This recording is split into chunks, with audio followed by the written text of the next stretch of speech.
For Susan Mathison, the mission is deeply personal. Decades ago, the Oregon native found herself raising 2 young children alone after the sudden death of her husband. The support she received from her small town of Gold Beach helped them survive. Now she's come full circle, supplying humanitarian aid to Ukrainian orphans, displaced children, and families in safe houses. All those basic building blocks of childhood, things that they stand on, safety in their community, their schools, all those things that we here in the United States value when we think about raising a healthy young child, and all of those things are missing for them.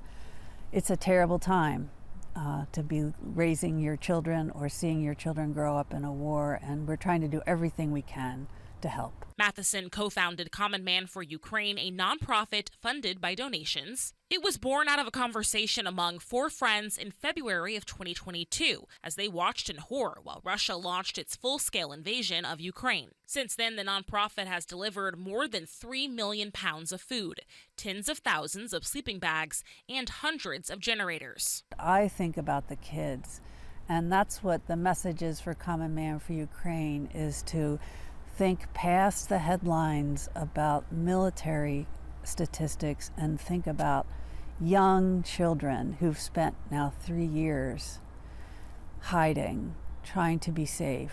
Common Man for Ukraine also provides 3-week trauma counseling retreats in Poland for children ages 8 to 12. More than 1,000 children have received emotional support tools and formed relationships with other kids impacted by the war.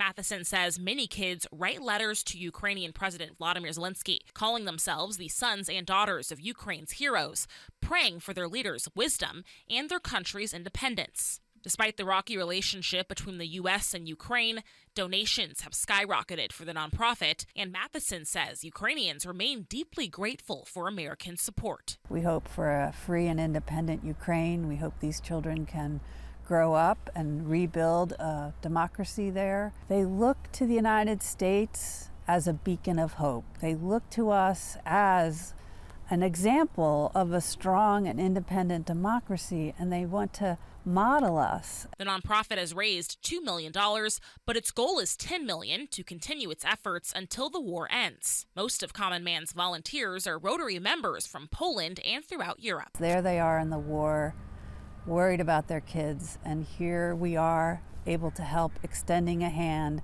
being ambassadors of peace, and sending a message that ordinary Americans care about ordinary Ukrainians. To me, it's a life experience I'll treasure always. In Eugene, Tiffany Lewis reporting. Mathison is in Oregon this week to speak with Oregon Rotary Club members about the importance of volunteers for the nonprofit. To learn more or to contribute to Common Man for Ukraine's mission, you can head to kval.com.